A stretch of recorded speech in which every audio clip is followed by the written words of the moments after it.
రాయదుర్గం ప్రాంతం విద్యార్థులు, పౌరులు దేశం గర్వించే విధంగా ఎదగాలని అనంతపురం జిల్లా రాయదుర్గం శాసనసభ్యులు కాలువ శ్రీనివాసులు పేర్కొన్నారు. రాయదుర్గం మండలం KTS డిగ్రీ కళాశాలలో నిర్వహించిన తెలుగు మాతృభాషా దినోత్సవం, క్రీడా దినోత్సవం వేడుకల్లో ఆయన పాల్గొన్నారు.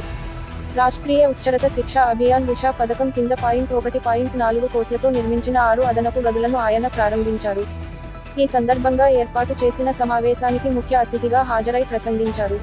కళాశాల అనేది పవిత్రమైన దేవాలయంతో సమానమని పేర్కొన్నారు. విద్యార్థులు విద్యతో పాటు నైతిక ప్రవర్తన అభ్యసించి ఆచరించాలని కోరారు. రాయదుర్గం విద్యార్థులు ఏ ఒక్కరికి తీసిపోరనే విధంగా అభివృద్ధి సాధించి ప్రత్యేక గౌరవం, గుర్తింపు తీసుకొచ్చేందుకు కృషి చేయాలని కోరారు. KTR డిగ్రీ కళాశాలకు ప్రహరీ గోడ, అర్ధాంతరంగా ఆగి ఉన్న లైబ్రరీ గది నిర్మాణానికి, సమావేశ గది నిర్మాణానికి, ఖాళీగా ఉన్న పోస్టుల భర్తీకి కృషి చేస్తామన్నారు. తెలుగు భాష యొక్క గొప్పతనాన్ని, ఔన్నత్యాన్ని కొనియాడారు.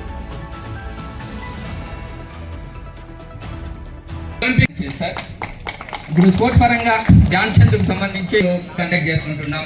ధ్యాన్ చంద్ బాలికా విద్యకు పెద్దపీట వేస్తూ గతంలో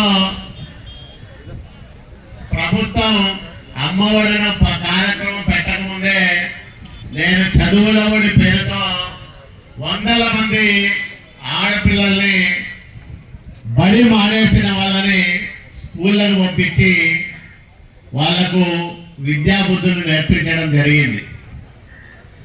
10th క్లాసు 9th క్లాస్కే తల్లిదండ్రులు పెళ్లిళ్ళు చేస్తా ఉంటే పెళ్లికి అది సరైన వయసు కాదని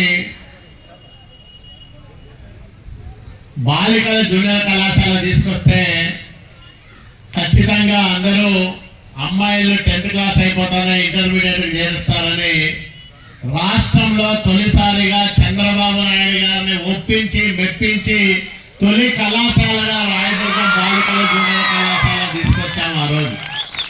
ఎందుకంటే ఒక కాలేజీని బతికిస్తే, ఒక కాలేజీని అభివృద్ధి చేస్తే వేల కుటుంబాలు, అందులోనూ గ్రామీణ ప్రాంతాలకు సంబంధించిన నిరుపేద విద్యార్థులు ఇక్కడ విద్యార్జన చేసి వాళ్ళ జీవితాల్లో వాళ్ళు రాణించేదానికి అవకాశం ఏర్పడతారు.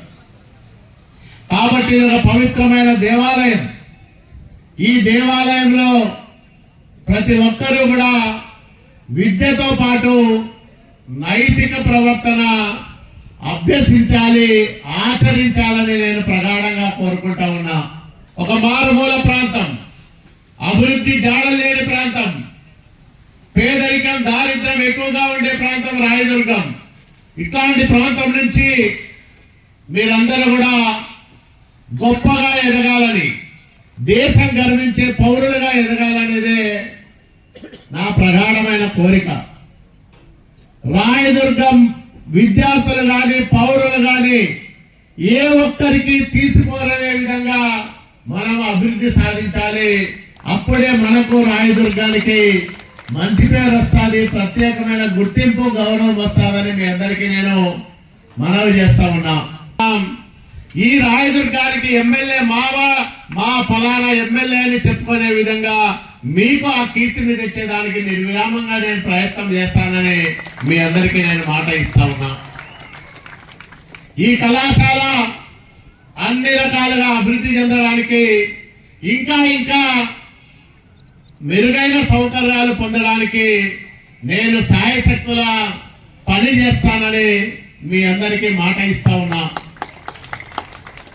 కాంపౌండ్ వాళ్ళు అడిగారు, ఖచ్చితంగా కాంపౌండ్ వాళ్ళ నిర్మాణం చేయిస్తానని మీ అందరికీ మాట ఇస్తా ఉన్నా. లైబ్రరీ బ్లాక్ అసంపూర్తిగా ఉందన్నారు, దానికి కూడా నిధులు ఇప్పిస్తా. రాష్ట్రం ఆర్థికంగా కష్టాల్లో ఉంది, కానీ చంద్రబాబు నాయుడు గారనే గొప్ప ధైర్యం మన వెనకాల ఉంది. ఆ ధైర్యాన్ని చూసుకొని మనం ఎన్ని వరాలైనా ఇవ్వచ్చు, ఎన్ని హామీలైనా ఇవ్వచ్చు. ఎందుకంటే 1కి 4 సార్లు పోయి సార్ మాకు ఇది కావాలంటే, అట్లాగే లోకేష్ బాబు గారే స్వయంగా ఈరోజు విద్యాశాఖను చూస్తా ఉన్నారు.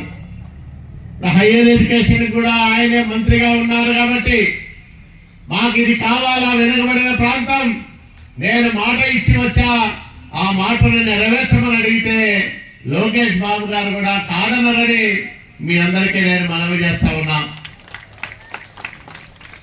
ఈ కళాశాలకు కావలసిన సౌకర్యాలు సమకూర్చే బాధ్యత నా మీద పెట్టండి. బాగా చదువుకునే బాధ్యతను మీరు తీసుకోమని మీ అందరికీ నేను మనవి చేస్తా ఉన్నా. నేను మీ నుంచి ఆశించేది అదొక్కటే, బాగా చదవాలా, క్రమశిక్షణతో మెలగాల, గురువులను గౌరవించాలా, తల్లిదండ్రులను ప్రేమించాలా, ఈ ప్రాంతాన్ని అభిమానించాలా, మీరు జీవితంలో బాగా రాణించాలని మీ అందరికీ నేను మనవి చేస్తా ఉన్నా.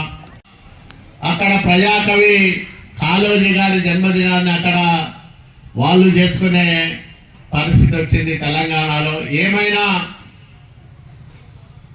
కొన్ని కుటుంబాలకు లేదా కొంతమంది విద్యావంతులకు పరిమితమైన భాషని సామాన్యుడి చెంతకు తీసుకొచ్చిన మహోన్నతులైన ముగ్గురు వ్యక్తుల్లో గిడుగు రామ్మూర్తి పంతులు గారు కూడా ఒకరని మీ అందరికీ నేను మనవి చేస్తా ఉన్నా.